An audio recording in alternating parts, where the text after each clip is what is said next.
I'm not even gonna lie, this ofaku, also known as banga stew, is one of the best I've ever had.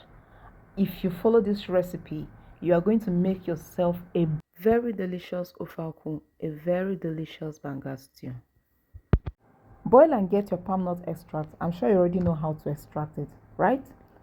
Put it on fire, then add some chopped tomatoes inside, add some chopped onions, add some scotch bonnet pepper, as much pepper as you can tolerate. Allow it to cook for at least 45 minutes. This is going to help the extract to properly cook so it doesn't taste raw.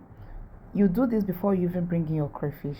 After cooking for 45 minutes, you can now add your crayfish, add your fish, add your salt, add the seasoning cubes, and any other spice that is suitable for your ofelku or your banga stew. After adding all these ingredients, simmer for at least 20 minutes, then bring in your vegetable. In this video, I made use of scent leaf and ugu leaves. After adding the vegetable, go ahead to stir, turn off the heat, and enjoy your ofelku with your white rice.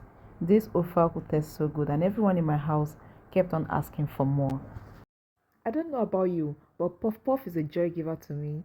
Fluffy on the inside, golden and crispy on the outside. The easiest and simplest snack to make.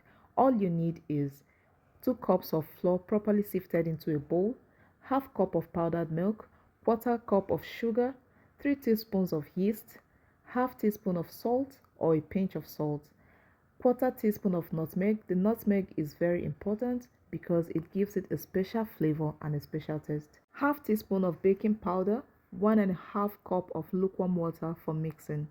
After mixing to a smooth consistency, the next step is to cover it and let it sit for 1 hour. This will enable the yeast to actively make it rise or to double in size.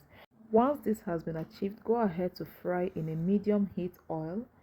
Carefully mold them into the oil, then go ahead to flip from side to side until both sides are crispy and golden in color. Take it out of the oil into a basket to drain the excess oil on the body. Once you have done this, you have successfully made yourself a delicious, crispy, and fluffy puff puff. Enjoy with your family and friends. In a kitchen filled with numerous ingredients and spices, I'm going to show you a very simple and easy way to make a flavorful chicken stew without the inclusion of too many spices and herbs. The secret to a truly great stew is building layers of flavor from the start. And we are talking about your choice of ingredients and knowing the right proportion to use when you want to season your chicken or whichever protein you choose to use. When seasoning your chicken, timing matters a lot. I seasoned my chicken with salt, bouillon cube, curry and thyme, and I refrigerated overnight before boiling and then proceeding to fry. I fried till it's crispy brown and golden in color.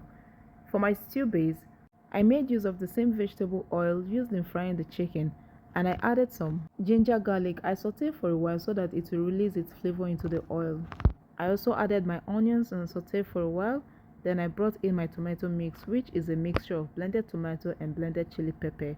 I fried my tomatoes till the sour taste is gone. I brought in my chicken stock. I added curry and thyme. I stirred the stew and I covered the pot to let the stew simmer for at least 40 minutes. At this point, your entire neighborhood will be salivating for your stew. Do not be surprised if you open your door and there is someone standing in front of your door with a plate, waiting to get a share of this delicacy. Add your fried chicken, cover for another 5 minutes, and you have your delicious chicken stew. Go ahead and enjoy with some rice. As a typical Nigerian who grew up in Nigeria, you cannot deny the fact that this is one of the most regular dishes made at home from the days of our childhood into our adulthood. And that is why this particular dish is that dish that invites you back home. Nostalgic, heartwarming with irresistible aroma.